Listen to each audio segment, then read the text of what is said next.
Racing electronics here at the Performance Racing Industry Show. Steve Post from Motor Racing Network, the spot to be. If you are here at PRI, stop by and check us out at booth 4721. We are joined by Bob Sargent, longtime promoter, so much involvement in the sport, but ASA Stars Series as well. Bob, first off, welcome back to RE and welcome to PRI. Thank you for having me. It is always good to catch up with you. So you have been a longtime promoter, and 18 months, 2 years ago, you saw this asphalt super late model world kind of floundering, trying to find some direction, and you created the ASA Stars Series. You guys just completed your first year. What'd you learn? What was it like? How did it go? We probably don't have enough time for what I learned. But really, I mean, it really went well. A lot of positive support. We had a lot of bumps in the road. We learned a lot. We took a lot of advice and opinions from different people in the sport, whether it be a team owner, a driver, a fan, a sponsor, a promoter. So we took all that, and I think we kind of took that on as a responsibility of ours to try to mesh all that together and try to make the best product for everyone involved.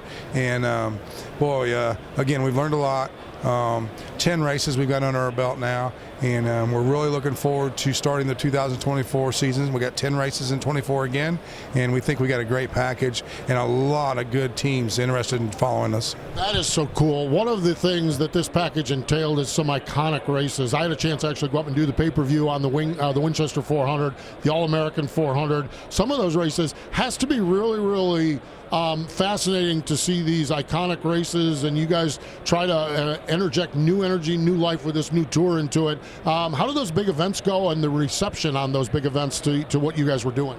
Well, I think that's a great point. Is these events were at very historic venues, years and years of these events. All kinds of famous veteran drivers have won these events, raced there, and we just wanted to make sure that legacy continued with the teams.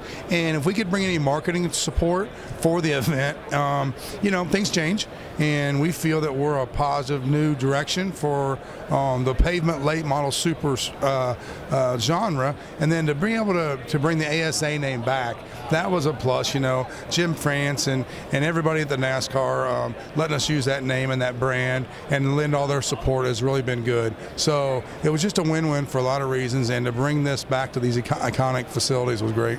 It is amazing. It really is. Winchester 400 was a bucket list, and what a thrill it was to be there, to see the place and to see you guys racing. You guys racing is so good. All right, so 10 races. You start at New Smyrna. What about next year kind of has you really fired up with the lessons learned from last year? What types of things really have you excited about next year? Well, again, I think the biggest thing is it's 10 races. You look at somebody's schedule that normally you'll hear the World of Outlaws doing 85 races, or all these people doing these races. We're going to focus really narrow in on 10 races. So we hope that the team's budgets, they can adjust and afford these 10 races. Follow us to New Smyrna. Starts off with the Clyde Hart Memorial, famous facility there too. During a Daytona Speed Weeks, what a great way to start. And then we'll go to Five Flags, Pensacola. Again, great facility for late model racing, and we'll be in conjunction with the Arca East there. So we're going to have some drivers do both, we think, double duty. So that's a little twist. And then the ones we ran last year, Madison, Milwaukee together will be something different on Father's Day weekend. Toledo, the Glass City 200, just all the other tracks that we really put a lot of effort into. We're going to bring back again. Nashville will end up, but a new one will be at Owasso. The gentleman there is putting some money into that facility, really making it a premier facility. So we'll do that. The Anderson 400, the Red Bud 400 at Anderson. Just all the really iconic events. It is so exciting. It really is. You and I chatted just a bit ago. You have a lot of experience in the dirt world. I do the Wing Nation program, and you mentioned the weekend in Wisconsin. You've got Friday night at Madison and Sunday afternoon at the Milwaukee Mile.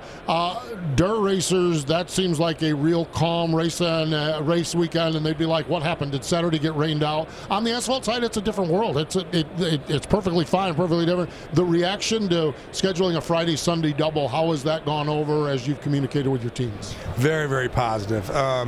The younger guys, it'll be a little different for them. The older guys are used to barnstorming and doing events.